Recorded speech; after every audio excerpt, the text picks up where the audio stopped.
대한민국의 조용기 목사님을 소개합니다. 저는 오늘 여러분과 함께 환희와 고난이라는 제목으로 말씀을 나누겠습니다.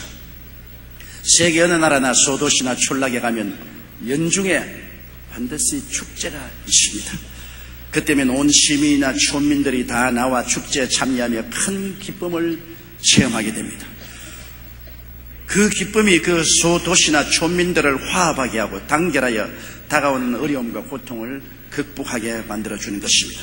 어떤 개인이라도 큰 고난을 이기려면 큰 환희의 체험이 있어야만 하는 것입니다. 히브리서 12장 2절에 보면 저는 그 앞에 있는 즐거움을 위하여 십자가를 참으사 부끄러움을 개의치 아니하시더니 하나님의 보좌 우편에 앉으셨다고 예수님 그 안에서 말했습니다. 예수님은 큰 즐거움이 마음에 있었기 때문에 십자가의 고난을 이길 수가 있다는 것입니다.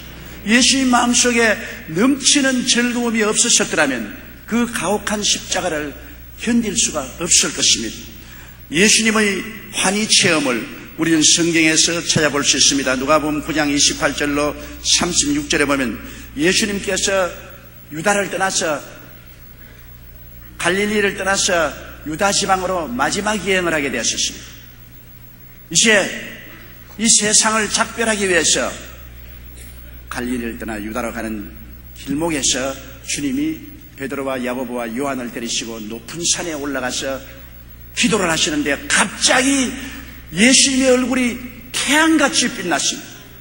상상할 수 없는 영광으로 얼굴이 빛나고 그 옷이 희기가 빨래하는 사람이 잘 빨래하는 것처럼 희게 빛났습니다.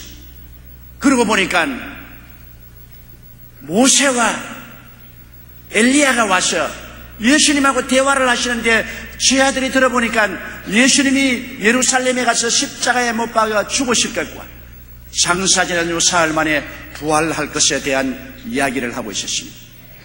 너무나 놀라서 베드로가 말했습니다. 주여, 여기 있는 것이 좋사오니 우리가 초막 셋을 짓겠나이다. 하나는 주를 위하여, 하나는 모세를 위하여, 하나는 엘리야를 위하여 하겠나이다. 자기가 그 말하면서도 무슨 말을 하는지 자기도 몰랐습니다. 그런데 구름이 그들을 덮음으로 구름 속에 갇혀서 두려워할 때 음성이 들려가기를 이는 내 사랑하는 자여 내 기뻐하는 이니 저만 들으라. 그리고 순식간에 구름이 사라지고 보니 모세와 엘리야는 사라지고 예수님만이 계신 장면을 보았습니다. 예수님은 그 변화산에서 굉장히 큰 환희를 체험하게 된 것입니다. 마태복음 17장 2절에도 변형되사 그 얼굴이 해같이 빛나며 옷이 빛과 같이 휘어졌더라고 말한 것입니다. 그것은 예수님이 이 땅에 오시기 전에 하나님 아버지와 함께 누렸던 그 영광의 모습을 하나님이 잠시 동안 누리게 해주신 것입니다. 그리고 모세는 누굽니까? 율법의 대표자 아닙니까? 엘리야는 누굽니까? 선지자의 대표가 아닙니까? 모든 율법은 예수님이 오셔서 십자가에 고난당할 것을 표시한 것이고 모든 예언은 예수님이 메시아로 오셔서 십자가에 죽으셔서 대속의 역사를 하시고 부활하실 것을 예언한 것입니다. 그러므로 율법의 대표인 모세와 선지자의 대표인 엘리야가 와서 예수님의 관한 하나님의 뜻을 아뢰었습니다. 예수님은 이곳에서 그 영혼 속에 크나큰 환희와 황홀함을 체험했습니다. 하나님께서 예수 그리스도가 하나님 아들 되심을 다시 한번 확인하셨습니다. 누가복음 9장 35절에 구름 속에서 소리가 나서 가로되 이는 나의 아들 곧 태감을 받은 자니 너희는 저희 말을 들으라 하시고 그렇게 하신데 베드로는 훗날의 그 경험을 베드로후서 1장 17절로 18절에 이렇게 말했습니다. 지극히 큰 영광 중에서 이러한 소리가 그에게 나기를 이는 내 사랑하는 아들이요 내 기뻐하는 자라 하실 때 제가 하나님 아버지께 존귀와 영광을 받으셨느니라. 이 소리는 우리가 저와 함께 거룩한 산에 있을 때 하늘로서 나옴을 들은 것이라. 변화산상의 체험으로 예수님은 지극히 큰 존귀와 영광을 체험하게 된 것입니다. 이와 같은 황홀한 존귀와 영광의 체험이 훗날에 십자가에서 한없는 고통을 당할 때 이를 극복할 수 있는 힘의 근원이 됐을 것입니다. 예수님은 또한 고난당하시기 일주일 전에 감난산 벳박에서 놀라운 체험을 하셨습니다. 주님께서 예루살렘에 가까이 와서 감난산 벳박에 이르렀을 때 제 아들 보고 말하셨습니다. 저 맞은편 마을에 가서 그곳에 나귀 한 마리와 새끼 나귀가 있는데 그 새끼 나귀를 끌고 놀아. 사람들이 왜 그러냐 하거든 우리 주님께서 필요하시다고 하다면 허락할 것이다.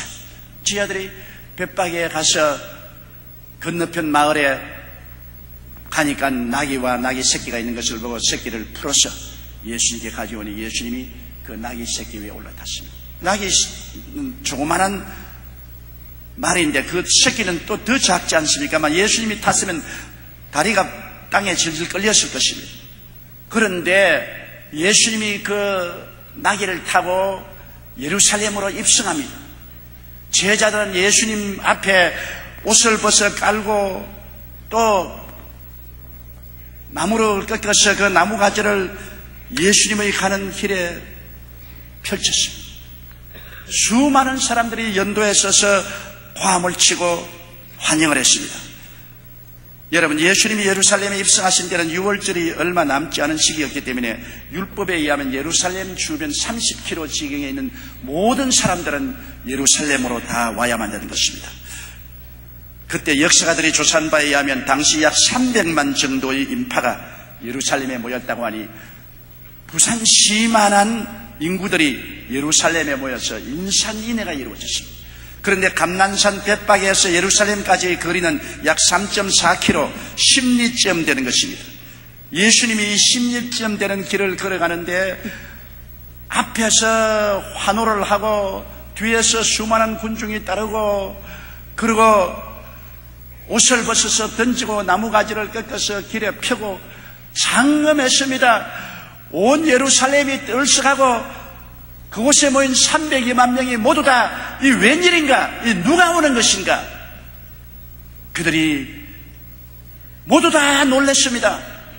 사람들은 말하기에 이는 갈릴리에서 오신 선지자 예수다. 그러나 예수님은 성경에 예언한 말씀대로 스가랴 9장 9절에 시온의 따라 크게 기뻐할지어다 예루살렘의 따라 즐거이 부를지어다 보라 내 왕이 내게 임하나니 그는 공의로우며 구원을 베풀며 겸손하여서 나귀를 타나니 나귀의 작은 것 곧 나귀 새끼라고 예언한 대로 주님이 이루신 것입니다. 주님은 예루살렘 입성을 평범하게 한 것이 아닙니다. 왕으로 입성한 것입니다. 훗날에 만왕의 왕 만주의 주로 오실 때 모든 사람들이 환영할 것을 주님께서 이 자리에 실현한 것입니다. 예수님은 그곳에서 굉장한 감격과 영광을 느꼈습니다. 하나님께서 만왕의 왕 만주의 주로 그리스도를 이 땅에 보내줄 것을 그는 기억하고 그때 천군 천사와 함께 수많은 주의 백성들이 주를 환호할 것을 기억하고 그는 이 예언적인 사건으로 마음속에 큰 위로와 평안을 얻었습니다. 황홀했습니다. 그 황홀한 체험이 그로 하여금 장차 십자가 고난을 능히 짊어질 수 있게 한 것입니다. 그리고 예수님께서 이제 십자가에 못 박이기 일주일 전에 순환당하기 6전이었습니다. 베다니아의 시몬의 집에서 식사를 했는데 갑자기 마리아가 들어와서 나드 한 근이 들어있는 옥합을 가져와서 옥합을 바싹 깨어가지고 그 옥합에 나드 기름을 예수님이 발에 붓고 예수님 머리에 붓고 자기 머리털을 풀어서 발을 닦고 온 방에 나드 향기가 가득하고 그 마리아의 얼굴에도 나드 기름이 툭툭 떨어졌습니다. 이 나드는 여러분 굉장히 귀한 기름입니다. 히말리아 산맥 인도 지방에서 재배되는 나드 향나무의 뿌리에서 추출한 것인데 이 향유 한 근은 300데나리온에 팔렸는데 이는 노동자 1년 소득에 해당하는 금액으로 지금 우리 금액으로 환산하면 약 3천만 원 정도가 됩니다.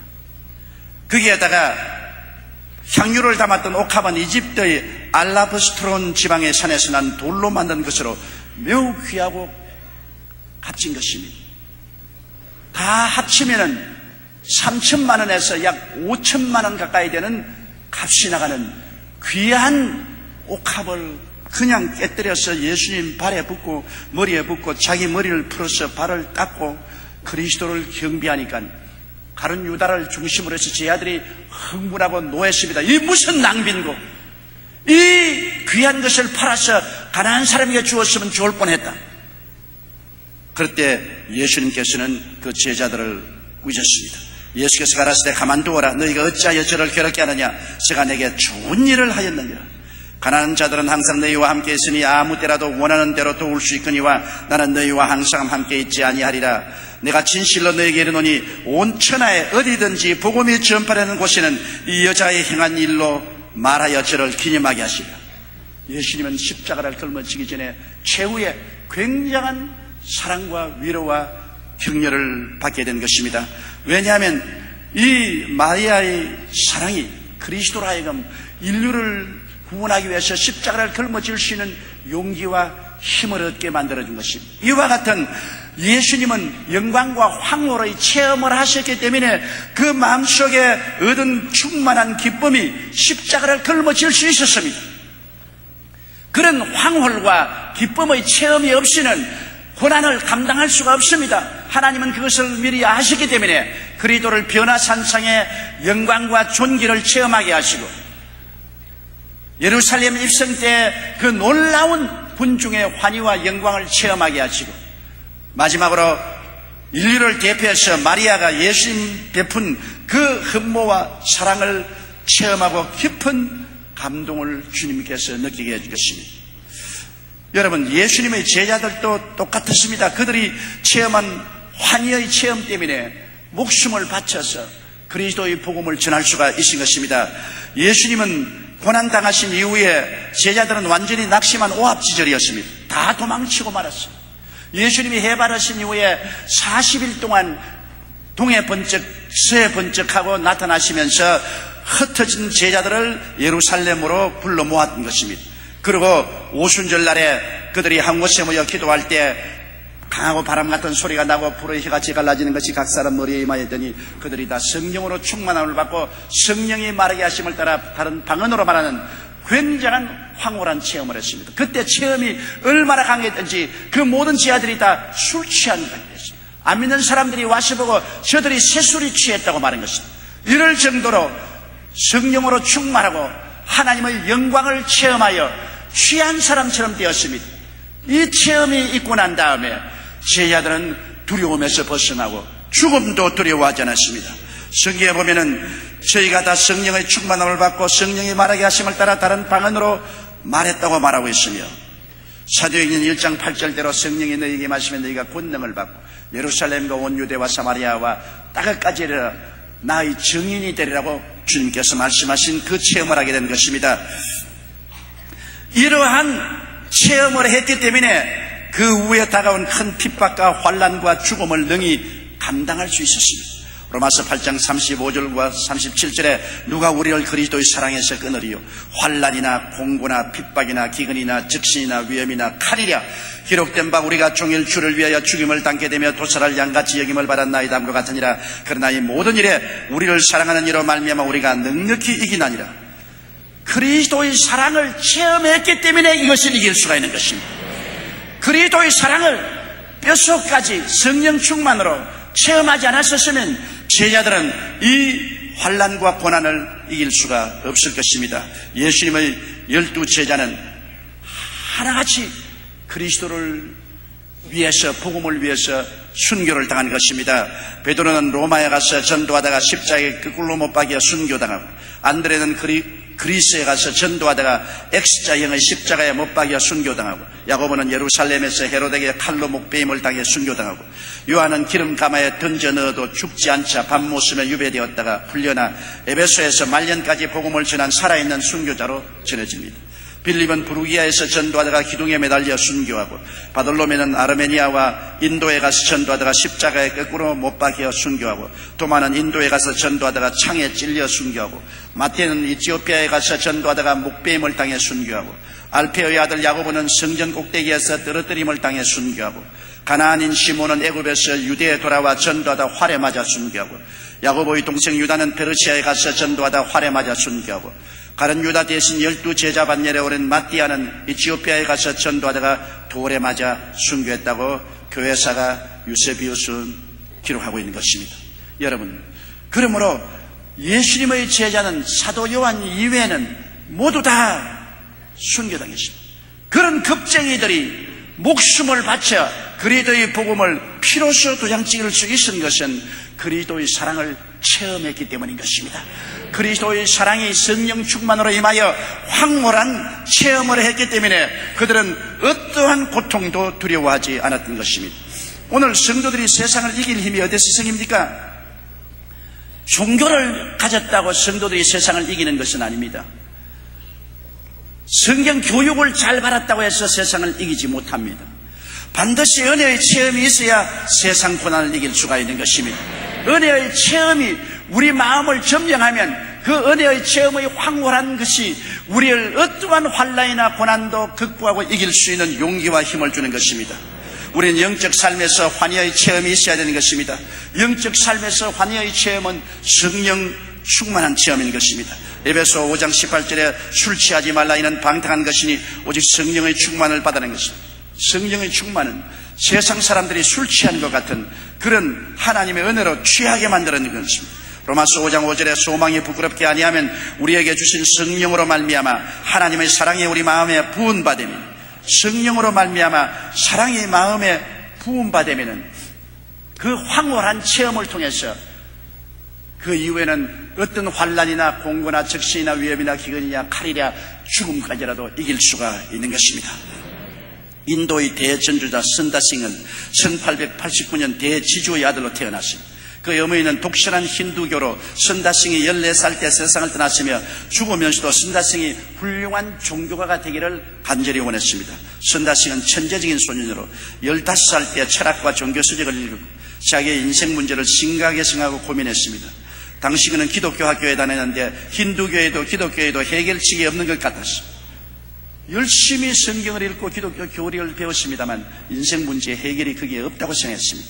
그 인생은 허무하고 절망만이 그를 사로잡아 그는 기독교에 관계된 모든 책과 성경도 불태우고 죽으려 했지만 뜻대로 되지 않았습니다. 선다싱이 15살 때 어느 날 밤 애절하게 기도를 드렸습니다. 힌두교의 신이든 기독교의 신이든 제발 대답 좀 해주십시오. 나는 어떻게 하면 좋겠습니까? 이때 비몽사몽간에 그의 방 안에 환한 빛이 비치더니 예수 그리스도께서 나타나셨습니다. 예수님께서 말씀합니다. 어째서 너는 나를 괴롭히느냐? 나는 이미 너를 위하여 십자가에 못 박여 몸을 찢고 피를 흘려 너의 죄를 용서하고 구원의 길을 열어놓았는데 왜 자꾸 나를 괴롭히느냐? 이제 내가 너를 위해서 십자가를 걸머진 것처럼 너도 나를 위해서 십자가를 걸머지라. 선다싱은 즉시 그 자리에 엎드렸습니다. 그 후로 선다싱은 놀랍게 변했습니다. 기독교라면 철저히 원수처럼 증오하고 핍박하던 그가 영적인 환희의 체험 이후 오직 예수 그리스도의 복음을 전한 뒤 앞장서 수없는 고난을 겪었습니다. 인도에서와 서양 전도에 그는 말할 수 없는 시련과 환난과 핍박을 당했지만은 그가 체험한 환희와 성령 충만의 은혜가 넉넉히 이기고 남을 수 있게 하고 위대한 전도자가 되었던 것입니다. 여러분, 그러므로 요한복음 7장 38절처럼 나를 믿는 자는 성경의 이름과 같이 그의 배에서 생수의 강이 흘러 넘치리라. 생수의 강이 넘쳐 흘러야 성공적인 승리한 신앙생활을 할 수가 있는 것입니다. 또한 우리가 진리를 깨닫는 체험을 할 때 큰 은혜를 받고 승리할 수 있습니다. 머릿속에 아무리 성경을 많이 외운다고 해서 그것이 우리에게 힘이 되는 것이 아닙니다. 진리를 깨달으면 큰 영광과 힘이 우리에게 다가오면서 우리가 승리로운 삶을 살 수가 있는 것입니다. 요한복음 8장 32절에 진리를 알지니 진리가 너희를 자유케 하려고 말했으며 디모데전서 2장 4절에 하나님은 모든 사람이 구원을 받으며 진리를 아는 데 이르기를 원하시느니라고 말했었습니다. 데살로니가전서 1장 6절에 또 너희는 많은 환난 가운데서 성령의 기쁨으로 도를 받아 우리와 주를 본받는 자가 되었다고 했습니다. 도를 듣는 자가 보이는 것이 아니라 도를 깨달아야 되는 것입니다. 영국을 18세기 변화시킨 요한 웨슬레는 그가 대학 시절에 열렬한 신앙인이 되어서 미국에 선교사로 갔습니다. 그러나 미국 선교에서 실패하고 그는 영국으로 돌아왔습니다. 할 일 없이 빈둥빈둥 놀고 있었습니다. 그는 신앙 교육을 잘 받았고 선교사까지 갔다 왔지만 구원받은 체험이 없었습니다. 그렇기 때문에 고난을 감당하지 못해서 선교지에서 도망쳐서 영국 런던으로 돌아오게 된 것입니다. 그런데 1738년 5월 24일 런던의 알더스게이트의 경험에 대해 웨슬레는 다음과 같이 말했습니다. 그날 저녁에 나는 마지못해 친구의 강요에 의해서 알더스게이트의 거리에 모이는 집회에 나갔는데 어떤 사람이 루터의 로마서 주석 서문을 읽어 내려가고 있었다. 9시 15분쯤 그가 예수 그리스도 안에 있는 믿음을 통하여 하나님께서 우리 마음에 일으키시는 변화를 설명하고 있을 때 내 마음속에 이상한 뜨거운 불이 임하여 설레기 시작하자 예수 그리스도를 믿음으로 말미암아 값없이 용서를 받고 의롭다함을 얻어 구원받는 듯한 진리가 마음속에 확연하게 깨닫게 되었다. 전에는 머리로서 읽어서 아는 것이 마음속에 부딪혀오지 않았는데 그날 저녁에 마음이 이상하게 뜨거워지고 설레이는 불길이 임하더니만 믿음으로 용서와 의를 얻는다는 진리가 확연히 깨달아지자 그 영혼은 밝은 빛이 비치고 환희가 넘쳐났습니다. 그 길로 그는 일어나서 영국을 변화시키는 복음 전도를 시작했습니다. 훈련에 그에게 말했습니다. 당신은 무슨 힘으로 이렇게 위대한 전도를 할 수 있으냐 할 때 나는 알더스게이트 그날 이후로 내 마음속에 언제나 성령의 설레이는 불길이 마음속에 있어서 그 불길에 의해서 하나님의 복음 말씀을 전할 수 있었다고 말한 것입니다. 진리를 깨닫자 성령의 불길이 마음에 설레기 시작하는 것입니다. 그러므로 진리를 아는 것으로 우리가 변화되지 않습니다. 하나님의 진리가 성령으로 말미암아 마음속에 깨달아질 때 그 체험이 그날 이후로 어떠한 시련과 환난도 이길 수 있는 용기와 힘이 생겨난 것입니다. 또한 우리는 예수를 믿고 심적인 삶에서 체험이 있어야 되는 것입니다. 믿음의 체험, 소망의 체험, 사랑의 체험, 의의 체험, 평강의 체험, 희락의 체험이 있어야 되는 것입니다. 고린도전서 13장 14절에 그런 적 믿음, 소망, 사랑 이 세 가지는 항상 있을 것이라고 말했었으며 로마서 14장 17절에 하나님의 나라는 먹는 것과 마시는 것이 아니요 오직 성령 안에서 의와 평강과 희라고 말했으며 시편 16편 11절에 주께서 생명의 길로 내게 보이시리니 주의 앞에는 기쁨이 충만하고 주의 우편에는 영원한 즐거움이 있나이다. 우리의 마음속에 주님의 기쁨과 즐거움을 체험하고 우리의 마음속에 소망이 넘쳐나고 평강이 넘쳐나고 희락이 넘쳐나는 체험을 해야만 되는 것입니다.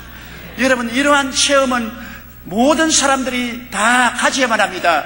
우리가 그냥 형식적으로 왔다 갔다 하는 것이 아닙니다. 주님을 예배하다가 마음속에 얻는 그 믿음, 소망, 사랑, 의, 평강, 희락이 뼈에 아로새긴 체험으로 돌아오게 될 때 그는 이 세상에 나가서 어떠한 핍박을 받아도 눈도 깜짝하지 않고 이겨나갈 수 있는 힘이 생겨나는 것입니다. 혹은 생활 속에 환희의 체험을 해야 됩니다. 신병의 치료 같은 것, 여러분, 굉장한 우리 마음속에 깊은 인상을 남겨놓는 것입니다. 시편 103편 3절 5절에 제가 내 모든 죄악을 사하시며 내 모든 병을 고치시며 내 생명을 파멸해서 구속하시고 인자와 긍휼로 관을 지우시며 좋은 것으로 내 소원을 만족케 하사 내 청춘으로 독수리같이 새롭게 하시는도다. 베드로전서 2장 24절에 제가 채찍에 맞음으로 너희는 나음을 얻었나니, 우리가 병들어서 고통당할 때 주님의 능력이 와서 우리를 고쳐주는 체험을 하면은 이러한 체험은 우리의 일생의 등불이 됩니다. 이 체험이 우리로 하여금 주님을 배반하지 않게 만들며 어떠한 어려움에도 믿음으로 나갈 수 있게 힘과 용기를 주는 것입니다. 그러므로 주님은 오늘날도 우리에게 놀라운 치료의 체험을 주시는 것입니다. 혹은 고통스러운 문제가 해결될 때 이 은혜가 우리의 마음을 부여잡고 변화시키는 것입니다. 에레미야 33장 3절처럼 너는 내게 부르짖으라 내가 내게 응답하겠고 내가 알지 못하는 크고 비밀한 일을 내게 보이리라고 하신 말씀대로 우리의 삶 속에 사망의 엄침한 골짜기를 지날 때가 있습니다. 개인적으로 혹은 가정적으로 생활과 사업에서 캄캄한 사망의 엄침한 골짜기를 지날 때가 있습니다. 동서남북을 바라보아도 피할 길이 없습니다. 그 절망 가운데 부르짖을 때 예수님이 형식적인 의식적인 신학적인 종교적인 주님이 아니라 살아계신 모습으로 내 생애 속에 나타나서 마음의 사망 대신에 생명을 주고 어두움 대신에 빛을 비추어주며 위로와 용기와 힘을 주고 그 지팡이로 구원하시고 막대기로 보호해 주시는 체험을 하게 될 때 그 체험의 황홀한 감격이 여러분으로 하여금 두고두고 신앙 속에 굳세게 서게 만들어주는 것입니다. 우리는 이 세상에 예수 믿고 살아가면서 많은 축복의 체험을 합니다. 시편 1편 3절에 저는 시냇가에 심은 나무가 시절을 쫓아 과실을 맺으며 그 잎사귀가 마르지 아니함 같으니 그 행사가 다 형통하리로다. 주의 은혜를 체험하고 형통을 체험한 사람의 신앙은 흔들리지 않습니다. 에스겔서 34장 26절로 27절에 내가 그들에게 복을 내리며 내 산 사면 모든 곳도 복되게 하여 때를 따라 비를 내리되 복된 장마비를 내리리라. 그리한즉 밭에 나무가 열매를 맺으며 땅이 그 소산을 내리니 그들이 그 땅에서 평안할지어다. 우리 주님은 축복의 주님인 것입니다. 복의 근원이 되십니다. 주를 찾는 자는 복을 받고 젊은 사회는 굶주릴지라도 하나님을 경외하는 자는 좋은 것에 부족함이 없으리라고 성경은 말씀하고 있는 것입니다. 원래 영화 배우였던 멜 깁슨은 한때 천주교 신부가 되려고 했지만 그가 1979년에 만든 영화가 크게 흥행하면서 할리우드 영화 사업에 뛰어들어갔습니다. 그 다음 영화도 크게 성공하여 거부가 된 80년대 말 그의 삶은 안으로 골마갔습니다. 술과 마약 등 중독이 가능한 것은 모두 다 탐닉한 정신적인 파산에 떨어졌습니다. 그는 세상의 그 무엇으로도 텅 빈 영혼을 채울 수가 없는 허무와 무의미와 절망에 시달리다가 35세 때 창문 밖으로 뛰어내리고 싶은 자살 충동에 시달렸습니다. 그러던 91년 어느 날 근본으로 돌아가자고 결심하고 부시 대통령처럼 성경 공부를 통하여 믿음을 회복하고 새롭게 변화되었습니다. 그는 예수님의 십자가 고난과 죽으심과 부활을 마음속에 받아들이고 그리스도에게 그 생명을 맡기자 놀라운 그리스도의 부활의 능력으로 그 알코올 중독, 마약 중독, 음란의 중독, 세상의 중독에서 해방시켜 주었습니다. 그는 놀라운 그리스도를 통한 구원을 체험하고 난 다음에 이것을 영화로 만들어야 되겠다고 3천만 불의 사제를 보아놓아 혼신의 힘을 다해서 예수님의 순환이라는 영화를 만들었습니다. 깁슨은 마태, 마가, 누가, 요한 복음서를 통독하며 거듭났기 때문에 성경 구절을 그대로 영화화했습니다. 한편으로 그를 비난한 책에 대해 깁슨은 철저하게 자신은 성령의 인도에 따라 영화를 만들었다고 했습니다. 사순절 기간에 맞춰 미국에서 개봉된 이 영화는 큰 파장을 일으키고 우리 한국에도 4월 2일부터 개봉되었지 않습니까? 여러분, 이 깁슨이 이 영화를 만든 것은 자기가 죄악의 수렁에 빠져 헤어날 수 없는 절망에 처했을 때 예수 그리스도의 죽으셨다 부활하신 진리를 성경에서 읽고 깨닫고 그리스도에게 그 몸을 던졌을 때 그리스도가 그를 변화시켜주는 큰 체험을 했습니다. 그 체험을 했기 때문에 이 예수를 전도해야 되겠다고 사제 3천만 달러를 던져서 영화를 만들고 비난을 받아도 눈 하나 깜짝하지 않고 전진할 수 있는 힘이 그게 성이라는 것입니다. 여러분, 이론적인 종교적 신앙은 평탄할 때는 괜찮아도 큰 시련이 다가오면 모래성같이 무너져버리고 마는 것입니다. 그러나 믿음이 큰 환희의 체험으로 삶 속에 기록될 때 그것은 거대한 기쁨과 힘이 되어 부딪히는 고난과 역경을 능히 극복할 수 있는 것입니다. 종려 주일 예수님께서 예루살렘에 입성할 때 그는 한 주일 후에는 처참하게 버림을 당하고 채찍을 맞고 피투성이가 되고 십자가를 걸머지고 버림받아 극한의 고통 속에 죽어야 할 것을 알고 계셨습니다. 주님은 그것을 피할 수가 있었습니다. 도망칠 수 있었습니다. 타협하고 헬라로 갈 수도 있었습니다. 그러나 예수님은 예루살렘으로 올라오는 도중에 변화산성에서 하나님께 존귀와 영광을 받는 체험을 하시고 그는 예루살렘 입성 때 그 많은 군중들이 그를 환영하며 환희의 고함치는 소리를 통해서 장차 이 땅에 만왕의 왕 만주의 주가 되어 오실 것을 그는 몸소 체험하고 환희를 느꼈습니다. 마지막 때 가장 애틋한 마리아의 사랑 3천만 원이나 되는 기름을 값비싼 옥합에 담은 것을 깨뜨려서 발에 붙고 머리에 붙고 자기 머리털로 그 발을 닦고 그를 예배한 그 깊은 사랑과 헌신의 큰 위로와 용기와 기쁨을 얻었기 때문에 십자가를 감당할 수가 있었습니다. 고난은 환희의 체험이 있어야 감당할 수 있습니다. 마지막 때 세상에 환난과 시험이 많습니다. 마귀는 자기 때가 얼마 남지 않은 줄 알고 온갖 악한 힘을 다 동원해서 우리들을 괴롭힐 것입니다. 우리가 마지막 때 신앙을 견지하고 이기고 나가기 위해서는 성령의 체험을 해야 되는 것입니다. 성령 충만을 체험해야 됩니다. 말씀의 진리를 깨닫는 체험을 해야 되는 것입니다. 우리 마음속에 믿음, 소망, 사랑, 의, 평강, 희락을 체험해야 되는 것입니다. 병고침도 체험해야 되고 축복도 체험해야 되는 것입니다. 말씀이 우리 속에 황홀한 체험으로 아로새겨질 때 우리는 어떠한 고통도 감당해 나갈 수 있는 힘과 용기가 생겨나는 것입니다.